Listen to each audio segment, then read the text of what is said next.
ಅಯೋಧ್ಯೆಯ ಮಹಾರಾಜ ಶ್ರೀರಾಮ. ಆದರೆ ಅವರ ಇಹಲೋಕ ತ್ಯಜಿಸಲು ಕಾರಣ ನಿಮಗೆ ಗೊತ್ತಾ? ಲಕ್ಷ್ಮಣನು ಹೇಗೆ ಮರಣ ಹೊಂದಿದನು ನಿಮಗೆ ತಿಳಿದಿದೆಯಾ?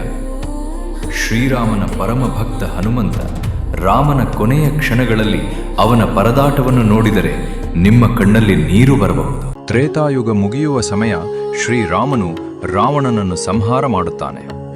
ಅಂತೆಯೇ ರಾಮನ ಸಾವು ಕೂಡ ಹತ್ತಿರ ಬಂದಿರುತ್ತದೆ. ಒಂದು ದಿನ ಭಗವಾನ್ ಶಿವ ಮತ್ತು ಬ್ರಹ್ಮ ಯಮಧರ್ಮರಾಯನನ್ನು ಕರೆದು ಹೇಳುತ್ತಾರೆ, ನೀನು ಶ್ರೀರಾಮನ ಹತ್ತಿರ ಹೋಗುವ ಸಮಯ ಬಂದಾಗಿದೆ ಎಂದು ಶಿವ ಮತ್ತು ಬ್ರಹ್ಮ ಹೇಳುತ್ತಾರೆ. ಸರಿಯಾಯಿತು ಎಂದು ಶಿವ ಮತ್ತು ಬ್ರಹ್ಮನಿಗೆ ನಮಸ್ಕರಿಸಿ ಅಲ್ಲಿಂದ ರಾಮನ ಸಾಮ್ರಾಜ್ಯದ ಹತ್ತಿರಕ್ಕೆ ಹೋಗುತ್ತಾನೆ. ಅಲ್ಲಿ ಕಾವಲಿಗೆ ಹನುಮಂತ ಇರುತ್ತಾನೆ. ಯಮಧರ್ಮರಾಯನು ರಾಮನ ಅರಮನೆಯ ಹತ್ತಿರ ಬರುತ್ತಾನೆ. ಅಲ್ಲಿಗೆ ಹನುಮಂತನು ಬರುತ್ತಾನೆ. ಯಮಧರ್ಮರಾಯನು, ನಾನು ರಾಮನನ್ನು ನೋಡಲು ಬಂದಿದ್ದೇನೆ ಎಂದು ಯಮಧರ್ಮರಾಯ ಹೇಳುತ್ತಾನೆ. ಹನುಮಂತ, ಅದೇನಿದ್ದರೂ ಮೊದಲು ನನ್ನ ಬಳಿ ಹೇಳು ಯಮರಾಯ, ನಂತರ ನಿನಗೆ ರಾಮನನ್ನು ನೋಡಲು ಅವಕಾಶ ಸಿಗುತ್ತದೆ ಎಂದು ಹೇಳುತ್ತಾನೆ. ಯಮಧರ್ಮರಾಯ ಮನಸ್ಸಲ್ಲಿಯೇ ಯೋಚನೆ ಮಾಡಿಕೊಳ್ಳುತ್ತಾನೆ. ನಾನು ರಾಮನನ್ನು ಕರೆದೊಯ್ಯಲು ಬಂದಿದ್ದೇನೆ ಎಂದು ಗೊತ್ತಾದರೆ ಅವನು ಬಿಡುವುದಿಲ್ಲ ಎಂದು. ಯಮಧರ್ಮರಾಯನಿಗೆ ರಾಮನನ್ನು ನೋಡಲು ಅಲ್ಲ, ಅವನ ಅರಮನೆಯ ಒಳಗೆ ಹೋಗಲು ಹನುಮಂತ ಬಿಡುವುದಿಲ್ಲ. ಒಂದು ದಿನ ರಾತ್ರಿ ರಾಮನು ಮಲಗಿರುತ್ತಾನೆ. ಅವನ ಕನಸಿನಲ್ಲಿ ಶಿವ ಬಂದು ಹೇಳುತ್ತಾನೆ, ನಿನ್ನ ಅವತಾರ ಕೊನೆಗೊಳ್ಳುವ ಸಮಯ ಬಂದಾಗಿದೆ ರಾಮ. ಯಮಧರ್ಮರಾಯನು ನಿನ್ನ ಅರಮನೆಯ ಹೊರಗೆ ನಿನಗಾಗಿ ಎದುರು ನೋಡುತ್ತಿದ್ದಾನೆ. ಆದರೆ ನಿನ್ನ ಪ್ರಾಣಕ್ಕೆ ಹನುಮಂತನು ಅಡ್ಡಲಾಗಿ ನಿಂತಿದ್ದಾನೆ ಎಂದು ಹೇಳಿ ಶಿವ ಹೋಗುತ್ತಾನೆ. ಆಗ ತಕ್ಷಣ ರಾಮನು ಎದ್ದು ಕುಳಿತು ಯೋಚನೆ ಮಾಡುತ್ತಾನೆ. ನಾನು ಹನುಮಂತನ ತಪ್ಪಿಸಿ ಪ್ರಾಣ ಬಿಡುವುದಾದರೂ ಹೇಗೆ ಎಂದು ತನ್ನೊಳಗೆ ಹೇಳಿಕೊಳ್ಳುತ್ತಾನೆ. ಸೀತಾದೇವಿ ಕೊಟ್ಟಂತಹ ಉಂಗುರ, ಅದನ್ನು ಶ್ರೀರಾಮನು ಒಂದು ರಂಧ್ರದೊಳಗೆ ಹಾಕಿ ಹನುಮಂತನನ್ನು ಕರೆಯುತ್ತಾನೆ. ಹನುಮಂತ, ನನ್ನ ಸೀತೆ ಕೊಟ್ಟಿರುವಂತಹ ಉಂಗುರ ಅಕಸ್ಮಾತಾಗಿ ಈ ರಂಧ್ರದೊಳಗೆ ಬಿದ್ದು ಹೋಗಿದೆ. ನೀನು ದಯಮಾಡಿ ಅದನ್ನು ತಂದುಕೊಡುವೆಯಾ? ಪ್ರಭು, ಅಷ್ಟೇನಾ? ಇದಕ್ಕಾಗಿ ನೀವು ನನ್ನನ್ನು ಇಷ್ಟು ಬೇಡಿಕೊಳ್ಳಬೇಕಾ? ನೀವು ಅಪ್ಪಣೆ ಕೊಟ್ಟರೆ ಸಾಕು, ಕೇವಲ 1 ನಿಮಿಷದಲ್ಲಿ ತಂದು ಬಿಡ್ತೀನಿ ಎಂದು ಹೇಳುತ್ತಾ ಹನುಮಂತನು ತನ್ನ ದೇಹವನ್ನು ಚಿಕ್ಕದಾಗಿ ಮಾಡಿಕೊಂಡು ಆ ರಂಧ್ರದೊಳಗೆ ಹೋಗುತ್ತಾನೆ. ಆ ಉಂಗುರವು ಪಾತಾಳಕ್ಕೆ ಹೋಗಿ ಬಿದ್ದಿರುತ್ತದೆ.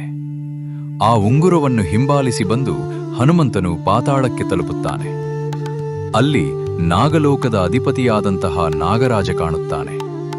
ಹನುಮಂತನು ನಾಗರಾಜನನ್ನು ನಮಸ್ಕರಿಸುತ್ತಾ ಕೇಳುತ್ತಾನೆ, ನನ್ನ ರಾಮನ ಉಂಗುರವು ರಂಧ್ರದಲ್ಲಿ ಬಿದ್ದು ಈ ಪಾತಾಳಕ್ಕೆ ಬಂದಿದೆ.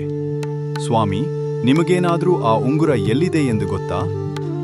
ಆ ಶ್ರೀರಾಮನ ಉಂಗುರವ ನನಗೆ ಗೊತ್ತು, ನನ್ನ ಜೊತೆ ಬಾ ಎಂದು ನಾಗರಾಜನು ಕರೆಯುತ್ತಾನೆ. ಅಲ್ಲಿಂದ ಉಂಗುರದ ಬಳಿ ಕರೆದುಕೊಂಡು ಹೋಗುತ್ತಾನೆ. ಅಲ್ಲಿ ನೋಡಿದ್ರೆ ಲಕ್ಷಾಂತರ ಉಂಗುರಗಳು ಇರುತ್ತವೆ. ಈಗೋ ಇಲ್ಲಿ ನೋಡು, ಈ ಲಕ್ಷಾಂತರ ಉಂಗುರಗಳಲ್ಲಿ ನಿನ್ನ ಶ್ರೀರಾಮನ ಉಂಗುರ ಕೂಡ ಇದೆ. ಇಷ್ಟೊಂದು ಉಂಗುರಗಳ ನನಗೆ ಗೊತ್ತು, ನನ್ನ ರಾಮನ ಉಂಗುರ ಯಾವುದು ಎಂದು. ಹನುಮಂತನ ಉಂಗುರವನ್ನು ಹುಡುಕಲು ಪ್ರಾರಂಭಿಸುತ್ತಾನೆ. ಆಗ ಯಮನಿಗೆ ಗೊತ್ತಾಗುತ್ತದೆ ಅಯೋಧ್ಯೆಯಲ್ಲಿ ಹನುಮಂತನು ಇಲ್ಲ ಎಂದು. ಆಗ ಯಮಧರ್ಮರಾಯನು ಋಷಿಯ ವೇಷವನ್ನು ಧರಿಸಿ ಶ್ರೀರಾಮನ ಸಭಾಂಗಣಕ್ಕೆ ಹೋಗಿ ಹೇಳುತ್ತಾನೆ, ರಾಮ, ನಾನು ನಿನ್ನ ಹತ್ತಿರ ಮುಖ್ಯವಾದ ವಿಷಯವನ್ನು ಮಾತನಾಡಬೇಕಾಗಿದೆ. ನಾವು ಮಾತನಾಡುವ ಹೊತ್ತಿಗೆ ಯಾರಾದರೂ ಬಂದರೆ ಅವರಿಗೆ ನೀನು ಮರಣದಂಡನೆ ಶಿಕ್ಷೆಯನ್ನು ವಿಧಿಸಬೇಕು ಎಂದು ಖುಷಿಯ ವೇಷದಲ್ಲಿದ್ದ ಯಮಧರ್ಮರಾಯರು ಹೇಳುತ್ತಾನೆ. ರಾಮನು ಇದನ್ನು ಒಪ್ಪಿಕೊಂಡು ಲಕ್ಷ್ಮಣನ ಹತ್ತಿರ ಹೋಗುತ್ತಾನೆ. ಲಕ್ಷ್ಮಣ, ಈ ಜವಾಬ್ದಾರಿ ನಿನ್ನದು. ದ್ವಾರದ ಹತ್ತಿರ ನಿಂತು ಎಂತಹ ಪರಿಸ್ಥಿತಿ ಬಂದರೂ ಯಾರನ್ನು ಒಳಗೆ ಬಿಡಬೇಡ. ಸರಿ ಅಣ್ಣ ಎಂದು ಲಕ್ಷ್ಮಣನು ದ್ವಾರದ ಬಳಿ ಕಾವಲು ಇರಲು ಹೊರಡುತ್ತಾನೆ. ಒಳಗಡೆ ಖುಷಿಯ ವೇಷದಲ್ಲಿದ್ದ ಯಮಧರ್ಮರಾಯನು ತನ್ನ ನಿಜರೂಪಕ್ಕೆ ಬಂದು ರಾಮನಿಗೆ ಹೇಳುತ್ತಾನೆ, ಸ್ವಾಮಿ ಶಿವ ಮತ್ತು ಬ್ರಹ್ಮನ ಆಜ್ಞೆಯಿಂದ ನಾನು ಇಲ್ಲಿಗೆ ಬಂದಿದ್ದೇನೆ.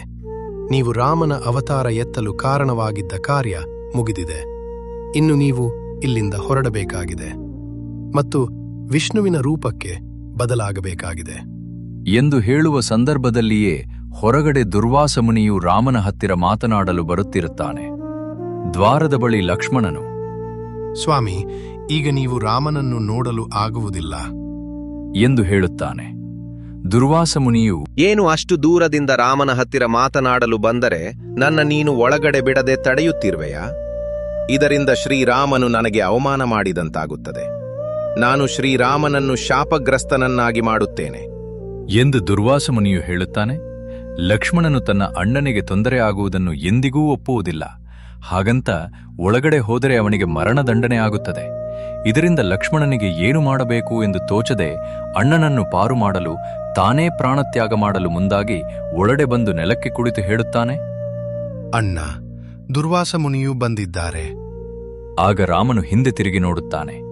ಲಕ್ಷ್ಮಣನು ಒಳಗಡೆ ಬಂದಿರುವುದನ್ನು ಕಂಡು ನೋವಿನಿಂದ ಹೇಳುತ್ತಾನೆ, ಅಯ್ಯೋ ಲಕ್ಷ್ಮಣ, ಎಂತಹ ಕೆಲಸವನ್ನು ಮಾಡಿಬಿಟ್ಟೆ. ನಿನಗೆ ತಿಳಿಯದ ಒಳಗಡೆ ಬಂದರೆ ಏನಾಗುತ್ತದೆ ಎಂದು ಈಗ ನಾನೇ ನಿನಗೆ ಮರಣದಂಡನೆಯನ್ನು ವಿಧಿಸಬೇಕು ಎಂದು ನೊಂದುಕೊಳ್ಳುತ್ತಾ ಶ್ರೀರಾಮನ ಹೇಳುತ್ತಾನೆ. ಇದರ ಬಗ್ಗೆ ಯೋಚನೆ ಮಾಡುತ್ತಾ ರಾಮನು ತನ್ನ ಗುರುವಾರ ವಶಿಷ್ಠ ಮುನಿಯ ಹತ್ತಿರ ಹೋಗಿ ಇದರ ಬಗ್ಗೆ ಕೇಳುತ್ತಾನೆ. ಆಗ ವಶಿಷ್ಠ ಮುನಿಯ ಹೇಳುತ್ತಾರೆ, ರಾಮ, ನೀನು ಲಕ್ಷ್ಮಣನಿಗೆ ಮರಣದಂಡನೆ ವಿಧಿಸುವ ಅವಶ್ಯಕತೆ ಇಲ್ಲ. ಯಾವಾಗಲೂ ನಿನ್ನ ಜೊತೆ ಇರುವ ಲಕ್ಷ್ಮಣನನ್ನು ನೀನು ದೂರ ಮಾಡಿದರೆ ಸಾಕು.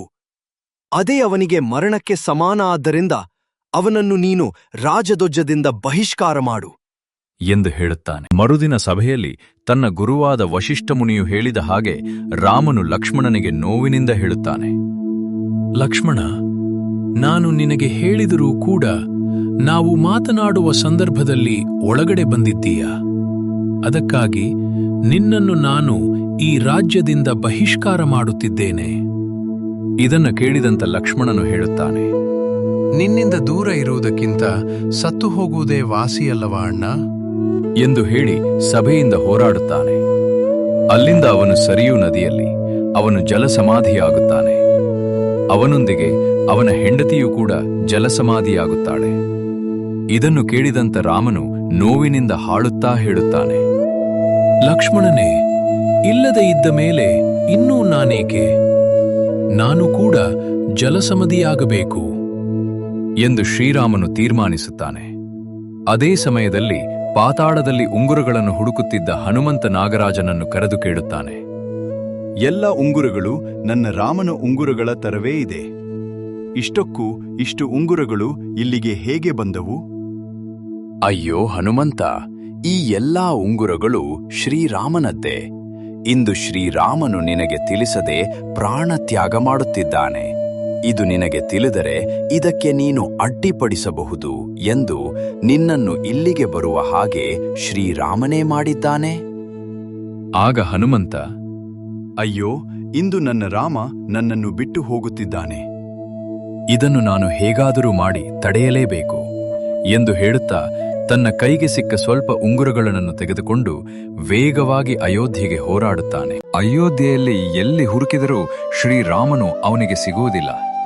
ಹೇಗಾದರೂ ಮಾಡಿ ನನ್ನ ಪ್ರಭುವನ್ನು ನಾನು ಉಳಿಸಲೇಬೇಕು ಎಂದು ಗಾಡಿಯಲ್ಲಿ ಹಾರುತ್ತಾ ಹುಡುಕುತ್ತಿರುವಾಗ ಸರಿಯೋ ನದಿಯಲ್ಲಿ ಶ್ರೀರಾಮನು ಜಲಸಮಾಧಿಯಾಗುತ್ತಿರುವುದು ಅವನಿಗೆ ಕಾಣುತ್ತದೆ. ತಕ್ಷಣ ಹನುಮಂತನು ಕೆಳಗಡೆ ಬಂದು ಶ್ರೀರಾಮನ ಹತ್ತಿರ ಹೋಗುತ್ತಿರುವಾಗ ರಾಮನು ಹನುಮಂತನನ್ನು ನೋಡುತ್ತಾ ಜಲಸಮಾಧಿಯಾಗುತ್ತಾನೆ. ಇದನ್ನ ಕಂಡಂತಹ ಹನುಮಂತನು ಹೇಳುತ್ತಾನೆ, ಅಯ್ಯೋ, ಇದೆಲ್ಲ ನನ್ನಿಂದ ಆಗಿದ್ದು. ಒಂದು ನಿಮಿಷದಲ್ಲಿ ಬರ್ತೀನಿ ಅಂದ ನಾನು ಇಷ್ಟೊಂದು ಸಮಯ ವ್ಯರ್ಥ ಮಾಡಿಬಿಟ್ಟೆ. ಇದೆಲ್ಲ ನನ್ನಿಂದಲೇ ಆಗಿದ್ದು. ನನ್ನಿಂದ ನೀನು ಜಲಸಮಾಧಿಯಾಗಿ ಬಿಟ್ಟಿಯಲ್ಲ ರಾಮ ಎಂದು ಜೋರಾಗಿ ಅಳುತ್ತಿರುತ್ತಾನೆ. ಹನುಮಂತನ ಆಕ್ರಂದನವು ಮುಗಿಲು ಮುಟ್ಟುತ್ತದೆ. ಅಷ್ಟೊತ್ತಿಗೆ ಶ್ರೀರಾಮನು ವಿಷ್ಣುವಿನ ಅವತಾರ ಪಡೆದುಕೊಂಡು ಹನುಮಂತನ ನೋವು ಸಂಕಟವನ್ನು ಕಂಡು ಅವನ ಎದುರಿಗೆ ಪ್ರತ್ಯಕ್ಷನಾಗಿ ಹೇಳುತ್ತಾನೆ, ಹನುಮಂತ, ಇದರಲ್ಲಿ ನಿನ್ನ ತಪ್ಪು ಏನೂ ಇಲ್ಲ. ನೀನು ಎಷ್ಟು ಪ್ರಯತ್ನಿಸಿದ್ದರೂ ನಡೆಯುವುದನ್ನು ತಪ್ಪಿಸಲು ಸಾಧ್ಯವಿಲ್ಲ ಎಂದು ಹೇಳುತ್ತಾನೆ. ಆಗ ಹನುಮಂತ ಹೇಳುತ್ತಾನೆ, ನೀವು ಇಲ್ಲದೆ ನಾನು ಈ ಲೋಕದಲ್ಲಿ ಏನು ಮಾಡಲಿ? ನಿಮ್ಮೊಂದಿಗಿರಲು ನಾನು ನಿಮ್ಮ ಜೊತೆಗೆ ಬರುತ್ತೇನೆ. ಬೇಡ ಹನುಮಂತ, ನಿನ್ನಂತಹ ಭಕ್ತರು ಈ ಭೂಮಿಯ ಮೇಲೆ ಇದ್ದು ಧರ್ಮದ ರಕ್ಷಣೆ ಮಾಡಬೇಕು. ನೀನು ಎಂದೆಂದಿಗೂ ಚಿರಂಜೀವಿಯಾಗಿರು ಎಂದು ಹೇಳುತ್ತಾನೆ. ಜನ್ಮವೂ ಲೀಲೆ, ಮರಣವೂ ಲೀಲೆ, ಧರ್ಮ ಮಾತ್ರ ಶಾಶ್ವತ.